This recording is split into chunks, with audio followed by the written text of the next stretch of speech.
লিন-নাস ওয়া বাইয়িনাতিন মিনাল হুদা ওয়াল ফুরকান, মানুষের হেদায়েতের জন্য এবং আমি আল্লাহর নিদর্শনগুলো সুস্পষ্টভাবে উপস্থাপন করার জন্য বলি সুবহানাল্লাহ।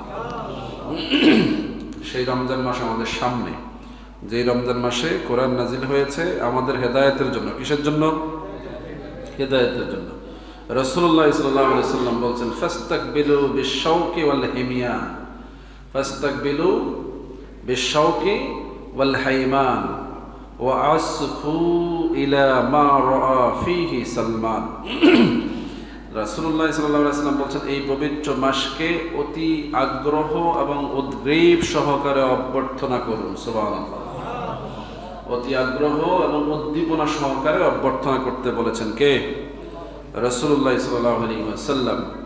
এবং হযরতে সালমান রাদিয়াল্লাহু তাআলা আনহু, হযরতে সালমান ফারসি রাদিয়াল্লাহু তাআলা আনহুকে রাসূলুল্লাহ সাল্লাল্লাহু আলাইহি ওয়াসাল্লাম কি বলেছেন এই ব্যাপারে হাদিসে আসছে যে হযরতে সালমান ফারসি রাদিয়াল্লাহু তাআলা বলছেন যে একদিন ক্বালা খাতাবনা রাসূলুল্লাহ সাল্লাল্লাহু আলাইহি ওয়াসাল্লাম ফি আখিরি ইয়াউমিন মিন শাবান, শাবান মাসের শেষ দিকে একটা দিনে রাসূল আমাদের সামনে খুতবা দিচ্ছিলেন। সুবহানাল্লাহ। বক্তব্য দিচ্ছিলেন। কি দিচ্ছিলেন? বক্তব্য দিচ্ছিলেন। ক্বালা রাসূলুল্লাহ সাল্লাল্লাহু আলাইহি ওয়াসাল্লাম, রাসূল বলছিলেন, ইয়া আইয়ুহান নাস, হে লোকেরা, কাদ আযাল্লাকুম শাহরুল আযীম, শাহরুল মুবারাক, শাহরুল ফীহি লাইলাতুল খায়রুম মিন আলফি শাহর। সুবহানাল্লাহ। রাসূল বলছেন, লোকেরা, হে মানব মণ্ডলী, সাহাবা আজমাইন, শোনো উম্মতেরা, সামনে কি আসছে? শাহরুল আযীম, একটা বড় মাস চলে এসেছে। আযীম মাস, আযীম বোঝেন তো? কোরআনুল কারীম, কিন্তু আল্লাহ কি? আযীম। আল্লাহ রাব্বুল আলামিন হচ্ছেন আযীম। রাসূলুল্লাহ সাল্লাল্লাহু আলাইহি ওয়াসাল্লাম ওই আযীম আল্লাহর পক্ষ থেকে কোরআন নাযিলের মাসটাকে আযীম বলেছেন। এটা একটা আযীম মাস, বড় মাস, বরকতময় মাস। সুবহানাল্লাহ। শাহরুল মুবারাকা, এটা হচ্ছে বরকতের মাস। কিসের মাস? রাসূল বলছেন শাহরুল ফীহি, এটা সেই মাস যার মধ্যে আছে লাইলাতুম মিন খায়রুম মিন আলফি শাহর, এমন একটা রাত্র আছে যেটা হাজার মাসের চাইতে দামি। বলি সুবহানাল্লাহ। রাসূল বলছেন, কে বলছেন?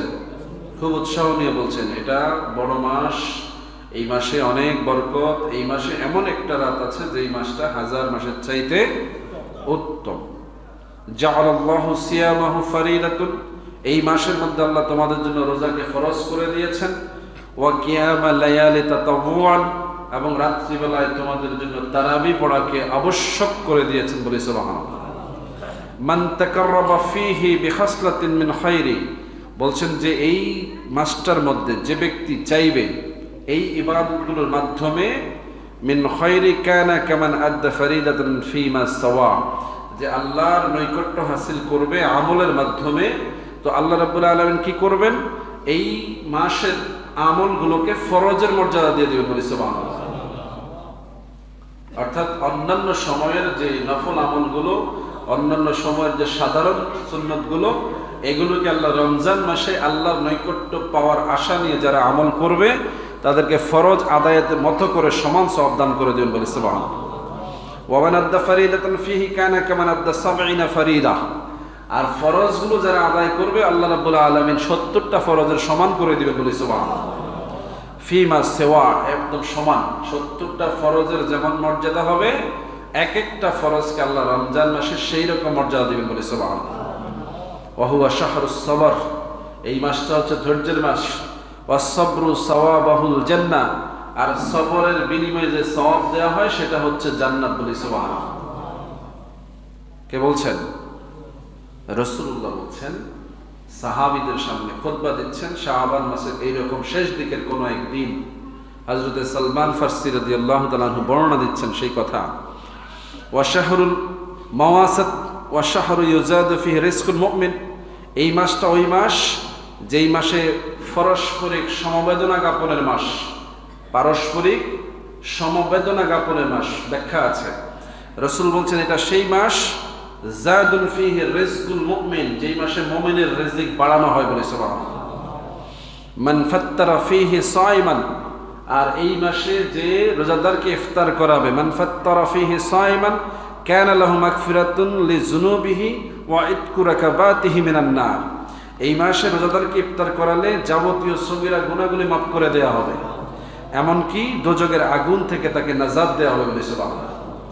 রাসূলুল্লাহ বলছেন ওয়া কানা লাহু মিসলা আজরিহি, আর যেই রোজাদারকে ইফতার করানো হবে ওই রোজাদারের সমান দেয়া হলেও আইয়ান তাকিসা মিন আজরিহি, রোজাদারের সওয়াব থেকে একটুও কমানো হবে না। সুবহানাল্লাহ। রাসূলুল্লাহ বলছেন একটুও কমানো হবে না। কুলনা ইয়া রাসূলুল্লাহ, এই সময় সাহাবারা বললেন, সালমান ফারসি বলছেন আমরা রাসূলকে বললাম, হে আল্লাহর রাসূল, লাইসা কুল্লুনা নাজিদু মা নুফাত্তিরু বিহি সাইম, আমাদের কাছে যদি কিছু না থাকে যা দিয়ে আমরা রোজাদারকে ইফতার করাবো, যদি কিছু না থাকে, কারণ গরিব সাহাবী ছিলেন, নিজেদেরই খাওয়া পড়ার ব্যবস্থা ছিল না, এক বেলা খেলে 4 বেলা না খেয়ে থাকতে হতো, পেটে পাথর বাঁধতে হতো। তো রমজান মাসে এমন একটা সওয়াবের কাজ হাতছাড়া হয়ে যাবে, এটা সাহাবাদের ব্রেনে আসছে যে আমরা তো কিছু নাই, ইফতার তো করাইতে হবে। যদি কিছু না থাকে তাহলে আমরা কি করব? রাসূলুল্লাহ বললেন, ফাকালা রাসূলুল্লাহ সাল্লাল্লাহু আলাইহি ওয়াসাল্লাম আলাইহি ওয়াসাল্লাম ইউতিল্লাহু হাযা সাওয়াবা মান ফাত্তারা সাইমান আলা মাযকাতিন লাবান আও তামারাতিন আও শারবাতিন মিনাল মা, যদি কেউ এই সওয়াব পেতে চায়, যদি এক কাতরা দুধ, এক কাপ বা এক ঢোক, রাসূল বলছেন যে মাযকাতুল লাবান, এক ঢোক দুধ, এক ঢোক মানে কন্টেনার না, গিলা যায় এরকম এক ঢোক দুধ, অথবা একটা খেজুর, আও তামারিন আও শারবাতিন, অথবা কোনো শরবত। শরবতের কথা রাসূল বলছে, এটা বেদাত না। এই মিষ্টি খাওয়া হালুয়া খাওয়া নিয়ে যে বাড়াবাড়ি, সত্যি কথা রাসূল থেকে। ওই দিন আমার আলোচনার পরে গিয়ে আবার দেখলাম যে হালুয়ার ব্যাপারে সরাসরি রাসূল থেকে হাদিস আছে। রাসূলের 2টা প্রিয় খাবার ছিল, একটা হালুয়া আর একটা মধু। সুবহানাল্লাহ। রাসূল নিজে এগুলো মেনশন করেছেন, আর আমাদের দেশে এগুলোকে কিছু আলেম বেদাত বলতে দ্বিধা করে না। সুবহানাল্লাহ, না নাউযুবিল্লাহ। সুবহানাল্লাহ। এই জন্য যে অবাক হতে হয়, আল্লাহর পৃথিবীতে এরকম মানুষও আছে। নাউযুবিল্লাহ। এই জন্য যে আল্লাহ এদের থেকে আমাদেরকে আলাদা রাখছে, আলহামদুলিল্লাহ। তো রাসূল বলছেন যদি তোমাদের কাছে এক ঢোক দুধ থাকে খাওয়াও, একটা খেজুর থাকে খাওয়াও, অথবা একটু শরবত মিম্মাইন, পানি দিয়ে, পানিতে বা চিনি দিতে পারেন, না পারেন সুবগুল দিবেন কি দিবেন না, শরবত মনে করে যদি একটু পানিকে নেড়ে ছেড়েও দেন তাও তো শরবত নাকি? চিনি ছাড়া শরবত খায় না মানুষ? একটু লেবু দিয়ে বা একটু লবণ দিয়ে। আজকাল তো মানুষ রং চাও খায় চিনি ছাড়া, তো চিনি হলে যে শরবত হবে তা তো না। আপনি যে কোনো ভাবে রোজাদারকে সম্মানিত করে কিছু না কিছু দিয়ে যদি ইফতার করান, রাসূলুল্লাহ বলছেন সমান সওয়াব দেওয়া হবে বলে। সুবহানাল্লাহ। এরকম একটা আজিম মাস আমাদের সামনে সমাগত, আমরা খুশি না বেজার? নিঃসন্দেহে খুশি হতে হবে। রাসূল বলছেন তোমরা এই মাসটাকে অভ্যর্থনা জানাও। কিভাবে? ফাস্তাকবিলু বিশ-শাওকি ওয়াল হাইমান, শৌক ও জগ মানে আনন্দের সহিত, আপ্যায়নের সহিত, জাঁকজমকের সহিত। আমাদের দেশে জাঁকজমক কেমন হয় জানেন তো? উদাহরণ দিলে কেবল আর কিছু উদাহরণ নাই? না, নাই, আর কিছু নাই। আপনারা যেটাকে বেশি গুরুত্ব দিয়ে যেভাবে সাজান এটাই শৌক, জাঁকজমক।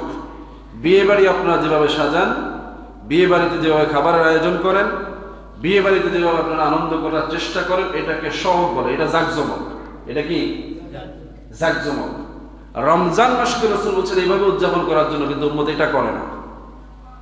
উম্মত রমজান মাসটাকে জাঁকজমকে উদযাপন করে না। আমাদের দেশে এই সুন্নাত আছে, রমজান মাসের খাবার দাবারের মধ্যে জাঁকজমক আছে না নাই? ইফতারের মধ্যে ভ্যারাইটি যে আয়োজন, এটা রাসূলের সুন্নাহ দ্বারা সমর্থিত, এটা দোষ নাই। যার যার সামর্থ্য অনুযায়ী করবে, কিন্তু ওই যে যার সামর্থ্য নাই সে এক ঢোক দুধ দিয়ে হলেও খাওয়াইতে হবে, ইফতারের আয়োজন করতে হবে। ইফতার মাহফিল করেন আর না করেন, ইফতার খাওয়াইতে হবে।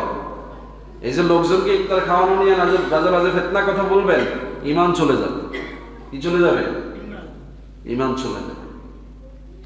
ধরেন কেউ একজন লোক দেখানোর জন্য ইফতার করায়, আপনার অসুবিধা কি? সে কি লোক দেখায় না কি দেখায় সেটা জানে কে? কিন্তু সে তো রোজাদারকে ইফতার করায়, রোজাদার ইফতার পেয়ে তৃপ্ত হয়। এখন রোজাদার যে ইফতার খেয়ে তৃপ্তি পাইল, আল্লাহ বলতেছেন আমি ওই ব্যক্তিকে সওয়াব দিব। দেওয়া না দেওয়ার কার মালিক? আপনি কি সেখানে টোল বসাইছেন নাকি যে না এদিক দিয়ে আমার অনুমতি ছাড়া সওয়াব যাইতে দিব না? সুযোগ আছে? হয়তো বা এমনও হয় যে একটা লোক দেখানোর জন্য একটা বিরাট আয়োজন করে বসেছে, লোকেরা তার আয়োজনে সামিল হয়েছে, দোয়া করেছে, খেয়েছে, পরিতৃপ্তি পেয়েছে, আল্লাহর কাছে দোয়া করছে, আল্লাহ যে লোকটা আমাদেরকে মেহমানদারি করলো আপনি তাকে মেহমানদারি ব্যবস্থা করেন। মুহূর্তের মধ্যে আল্লাহ চাইলে তার দিলটাকে ঘুরাইয়া নেক নিয়ত নিয়ে আসতে পারে কিনা? পারে কিনা? আল্লাহ রসুল বলছেন বান্দার কলবটা আল্লাহর দুই আঙ্গুলের মাঝখানে, ইসবাঈনি, দুই আঙ্গুলের মাঝখানে এমন যে আল্লাহ ইচ্ছা মতো ঘুরাইতে পারেন। কলম থাকলে দেখাইতে পারতাম, বলে আমি দেখেন আঙ্গুলের মধ্যে কলমটা চতুর্দিকে সরকার মতো ঘুরায়, মানে এটা ঘুরাইতে কোনো কি নাই, প্রবলেম নাই। আল্লাহ বলছেন আমি বান্দার কলবকে এইভাবে ঘুরানোর ক্ষমতা রাখি। সুবহানাল্লাহ। মুহূর্তের মধ্যে তার খারাপ চিন্তাকে আমি ভালো চিন্তায় পরিণত করে দিতে পারি, তার অন্যায় বদনিয়তটাকে আমি নেক নিয়তে পরিণত করে দিতে পারি। এই এখতিয়ার কার? তো এটা তো ভালো কাজের দ্বারাই সম্ভব, কি বলে ঠিক কিনা? অন্যায় কাজে গেলে এই সুযোগ নাই যে খারাপ কাজের লোকদেরকে আল্লাহ ভালো করে দিবেন, এটা সম্ভাবনা নাই। কিন্তু ভালো কাজে এসে যদি সে ভুলেও আসে, তারপরেও এখান থেকে ভালো কিছু পাওয়ার সুযোগ আছে না নাই? এজন্য এই কাজগুলোকে আমরা অনুৎসাহিত করি না, কারণ এগুলোর মধ্যে সওয়াবের বেশুমার ফয়সালা রয়েছে, রাসূলুল্লাহ থেকে ঘোষণা রয়েছে এবং সমান সওয়াব দেওয়ার কথা বলা আছে, এবং এতে রোজাদারের কোনো ক্ষতি নাই এটাও বলে দেওয়া হয়েছে। ওই যে আপনি ভাববেন আমার রোজার সওয়াব নিয়ে যাবে এই লোক, এ তো উল্টাপাল্টা এই সেই, আল্লাহকে তোর অসুবিধা আছে, তোরটা বহাল, তোরটা কি একটুও কমানো হবে না, আমি যা দিব সেটা অতিরিক্ত হিসেবে দিব। সুবহানাল্লাহ। তাহলে রোজাদারের অসুবিধা কোথায়? তাই বলে আপনি হারাম হারাম দেখবেন না? অবশ্যই দেখবেন। আপনাকে কে বলে গিয়ে হারাম খাইতে? একটা লোক একদম হারামি, তার আয় উপার্জন সব হারাম, আপনাকে কে বলে যাইতে? আপনি নিজের বিবেচনাতে যাবেন না, কিন্তু সে একটা আয়োজন করে যদি 10 জন লোককে নেয়, আপনি বাধাও দিতে পারবেন, কি বলেন ঠিক না? কারণ তারও তো বাঁচার ইচ্ছা আছে, সেও তো আল্লাহকে পেতে চায়, সেও তো ক্ষমা চায়, একটা উসিলায় তো মানুষ বাঁচতে চাইবে। রাসূলুল্লাহ আমাদেরকে শিক্ষা দিলেন যে রমজান মাসটাকে তোমরা অবশ্যই কি করবে, কোনো না কোনো ভাবে নিজেদের ত্যাগের মাধ্যমে উদযাপন করবে। রাসূলুল্লাহ সাল্লাল্লাহু আলাইহি ওয়াসাল্লাম বলছেন ওয়া শাহরুল আউয়ালুহু রাহমাতুন, এটা সেই মাস যেই মাসটা প্রথম অংশটা রহমতের, ওয়া আওসাতুহু মাগফিরাতুন, দ্বিতীয় অংশটা হচ্ছে ক্ষমার, ওয়া আখিরুহু ইতকুম মিনান নার, এবং শেষ অংশটা হচ্ছে জাহান্নামের আগুন থেকে মুক্তির বলি। সুবহানাল্লাহ। তাহলে আর কয়েকটা দিন পরে আমরা সেই মহামহিম আজিম মাস রমজান মাসে উপনীত হতে যাচ্ছি। আল্লাহ রাব্বুল আলামিন আমাদেরকে এই রমজান মাসের শুরু থেকেই ব্যাপক আয়োজন নিয়ে আনন্দ উৎসাহ উদ্দীপনার সহিত রমজান মাস উদযাপনের তৌফিক দান করুন সকলে বলে আমিন। এজন্য আমাদের প্রস্তুতি লাগবে, কি লাগবে? আমরা দেখেছি আগে আমাদের বাড়িঘরগুলোতে, এখন তো সব টাইলস হয়ে গেছে, মুসলেই হয়। আগে দেখেছি রোজার মাস আসলে শবে বরাতের আগের থেকে আমাদের মায়েরা লোক ঠিক করতো, ঘর লেপা লাগবে, পাকঘর লেপা লাগবে, পিড়া লেপা লাগবে, হ্যাঁ, এগুলোকে নতুন করে মাটি দিয়ে ঠিক করা লাগবে, ঘর ঝাড় দেওয়া লাগবে, পর্দা ধোয়া লাগবে, হ্যাঁ, ঘরের জিনিসপত্র চেঞ্জ করে কিছু নতুনত্ব আনা লাগবে, এমনকি খাট মাট নাড়াইয়া একটু ঘরের স্ট্রাকচারটাকে ভিন্ন কায়দা দেওয়ার চেষ্টা করেছে। সুবহানাল্লাহ বলবেন না? আমি কি সাদের দেশের মানুষ নাকি? আমার দেশে আমার ঘরেই তো আমি দেখেছি এই অবস্থা। এই যে আয়োজন করে আমাদের মায়েরা কবরে চলে গেলেন, নিঃসন্দেহে তারা জান্নাতের হকদার। আমিন বলেন। এই যে নেক নিয়ত তাদের ছিল, রমজানকে অভ্যর্থনা জানানোর চেষ্টা ছিল, রসুলের হাদিস প্রমাণ করে এটা রসুল বলেছে। এভাবে রমজানকে রিসিভ করার প্রচেষ্টাটা রসুল থেকে এসছে। এই সুন্নতগুলো আমাদের গ্রামের ঘরে ঘরে মা বোনদেরকে কারা শিখিয়েছে? আজকের এই স্কলাররা এইসব কথার ধারে কাছেও নাই, ওরা তো ঘর লেপাই জানে না। পিড়া কি রে কয়, মাটির পিড়া হয়তো ভুললেই গেছে।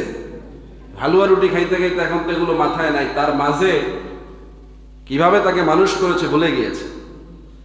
আছে না নাই? আমাদের আশেপাশে এরকম বড় শায়েক আছে, আমি আফসোস করি তাদের সুন্দর চেহারার দিকে তাকিয়ে। তার বাড়িতে এখনো সে আসে দেখি, কিন্তু সে স্মৃতি ভুলে গেছে। সে শরীয়তকে বদলে দিয়ে সমাজকে বদলে দেওয়ার চেষ্টা করছে, অথচ চিন্তা করে না কবরে তার মাও আছে, বাবাও আছে। সে তাদেরকে নির্ঘাত জাহান্নামী মনে করে কাজগুলো করতেছে, কারণ সে যে ধরনের আমলগুলো বাতলাই দিচ্ছে তার ধারণা আগের লোকেরা কিছুই জানতো না। কি বলেন? তাহলে তার ধারণা কি? তার পূর্বপুরুষ সব জাহান্নামী, তার মা মরে গেছে জাহান্নামে গেছে, কারণ আগের হুজুরা তার সঠিক ইসলাম শিখাইতে পারে নাই। তার বাবা মরে গেছে জাহান্নামে গেছে, সে কোনো ইসলাম শিখে নাই। সে এখন নতুন করে ওহী পাইছে, ইসলাম শিখছে, সে একাই জান্নাতে যাবে। নাউজুবিল্লাহ বলবেন না? এই একই অপচেষ্টা যারা করছে তারা নবীর মা বাবাকেও জাহান্নামী সাব্যস্ত করার অপচেষ্টা করে বলি নাউজুবিল্লাহ। আছে না নাই? এসব বিতর্কিত বিষয়গুলো আমাদের আলোচনার বিষয় না, রেফারেন্স হিসেবে বলছি যে মানুষ কোনখান থেকে কোথায় গিয়ে ভুলে পা দেয়। সূরতে, সিরতে, চেহারায় অনেক ভালো কিছু পাওয়া যাবে, কিন্তু বস্তুনিষ্ঠ নেকামলটা কবুল হয় নিয়তের কারণে। কিসের কারণে? রাসূল বলেছেন ইন্নামাল আমালু বিন্নিয়াত। আপনার দেখতে যদিও এটাকে মন্দ মনে হয়, যদি নিয়তটা সহি হয় তো রেজাল্টটা সহি আসবে। সুবহানাল্লাহ বলেন। আবার দেখতে যদি অনেক সুন্দর মনে হয়, নিয়তটা যদি গায়ের এসে হয়, তো রেজাল্টটা খারাপই আসবে, এটা ভালো রেজাল্ট আসবে না। কি বলেন ঠিক না? আজকের যুগে আমাদেরকে এই শিক্ষা নতুন করে দেয়া হচ্ছে না, এটা রাসূলুল্লাহর যুগ থেকে আসছে। এই একটা হাদিস আমি আজকের খুতবা থেকে আপনাদের সামনে তুলে ধরলাম। হযরত সালমান ফারসি হচ্ছেন ওই সাহাবী যিনি প্রায় 150 বছর জীবিত ছিলেন। কত বছর? অপেক্ষা করেছেন রাসূলের আগমন পর্যন্ত। রাসূল যেই বাড়িতে উঠলেন সেই বাড়িটা তারা বংশ পরস্পর সংরক্ষণ করেছেন। পূর্বপুরুষরা বাড়ি নির্মাণ করে ওসিয়ত করে গেছে যে মদিনায় আসলে এই বাড়িতে শেষ জামানার নবী বসবাস করবে। সংরক্ষণ করেছেন। নিজে দীর্ঘ সময় থেকে অপেক্ষায় ছিলেন কখন এই নবীর দেখা পাওয়া যাবে। সেই হযরত সালমান ফারসি রাদিয়াল্লাহু তাআলা এই হাদিস বর্ণনা করেছেন যে শাবান মাসের শেষ দিকে রাসূলুল্লাহ কোন একদিন আমাদের সামনে খুতবায় এই কথাগুলো বলছিলেন। তাহলে এই কথাগুলো অনুযায়ী মাহে রমজানকে স্বাগত জানানো, রমজানকে স্বাগত জানিয়ে মিছিল করা, রমজানকে স্বাগত জানিয়ে লিফলেটিং করা, মাইকিং করা, বাজারে বাজারে সাড়া ফেলে দেয়া, মসজিদগুলোতে ভিন্ন আয়োজন করা, সাজগোজ করা, বাড়িঘরগুলোতে ভিন্ন আয়োজন করা, সবগুলো সুন্নাত। সুবহানাল্লাহ বলেন। ভুলে গেলে চলবে না যে সারা বছর যেভাবে আছি আমার তো সব গোছানো, এখানেও এই সুন্নতটা পালন করতে হলে আপনাকে একটু খাটটা ঘুরাইয়া হইলে অন্যদিকে করতে হবে। কিছু করার নাই, ঘরের মধ্যে একটু চেয়ারটাকে চেঞ্জ করে আরেক দিক করেন, টেবিলটাকে ঘুরাই আরেক মুখী করেন, পর্দাগুলোকে নামায় একটু ধোয়ার ব্যবস্থা করেন, ভালো আছে, অসুবিধা নেই। তারপরও ধোন সুন্নত কি একটু ঘর মোছার ব্যবস্থা করেন। এখন তো আর টাইলস উঠায় নতুন টাইলস লাগাইবেন না, অন্তত একটু পরিষ্কার করেন, একটু সেভলন দিয়ে ওয়াশ করেন, একটু সুগন্ধি দিয়ে মোছার ব্যবস্থা করেন, বাড়িঘরের আশেপাশে বন জঙ্গলগুলো একটু পরিষ্কার করেন, বাথরুমগুলো একটু নতুন করে ওয়াশ করেন, টাঙ্কিটা পরিষ্কার করায় ফেলেন। রমজানকে কেন্দ্র করে যা করবেন প্রত্যেকটা সুন্নত হবে যদি সেটা নেক নিয়তে হয়। কি বলেন ঠিক না? আবার বেদাত টেদাত করেন না যে একেবারে ঘরের মাথার মধ্যে এখন থেকে আগুন জ্বলবে সারাক্ষণ, হ্যাঁ, ঘরের দ্বারা মোমবাতি চলবে, এগুলো না, এগুলো সুন্নতের মধ্যে পড়ে না। যেগুলোর মধ্যে শরীয়ত বিরোধী কোনো কর্মকাণ্ড নাই, কিন্তু পবিত্রতা, আনন্দ, পারিপার্শ্বিকতা, পরিবেশ, সমাজকে সুন্দর করার প্রচেষ্টা আছে, এর প্রত্যেকটা ইন্তজাম করা হচ্ছে এই রমজানকে স্বাগত জানানো। সেইভাবে আমরা যেন রমজানকে গ্রহণ করতে পারি, আল্লাহ তৌফিক দান করুন সকলে বলে আমিন। এই জন্য মসজিদ কর্তৃপক্ষের কাজ আছে, বাজার কর্তৃপক্ষের কাজ আছে, রমজান উপলক্ষে বাজার পরিষ্কার পরিচ্ছন্ন করা, বাজারের সৌন্দর্য ঠিক করা, যাতে করে রমজান মাসে এসে মুসল্লিরা কোনো বাধার সম্মুখীন না হয়। রাস্তাঘাটগুলোতে গাড়ি ঘোড়া ঢোকার ব্যবস্থা করা, বাজারের মধ্যে ব্যবসায়ীরা রাস্তার উপরে ব্যবসায়ের পণ্য নিয়ে বসবে না, যাতে ব্যবসায়ীদের কারণে রাস্তার মধ্যে মুসল্লিদের আসা যাওয়ার কষ্ট হয়, এগুলো এই রমজানে নিশ্চিত করতে হবে। কি বলেন ঠিক কিনা? বাজার কমিটিকে ভূমিকা নিতে হবে। এই রমজানে সেহরির সময় ডাকার জন্য ব্যবস্থা নিতে হবে। এই রমজানে ইফতারের জন্য বিশেষ আয়োজন প্রত্যেক মসজিদে, বাড়ি ঘরে কিভাবে করা যায়, সামাজিকভাবে কিভাবে আয়োজন করা যায়, এগুলো এখন থেকে প্ল্যান করা লাগবে কিনা বলেন?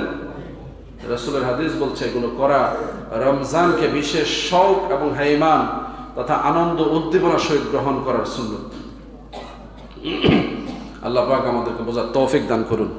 এটা মনে করেন না যে আপনারা খুব তোড়জোড় হাঙ্গাম শুরু করলে আমাদের রেট বাড়বে, এটা মনে করার কোনো সুযোগ নাই। অনেকে মনে করছে হুজুরে জমাইতে আছে, কি আছে?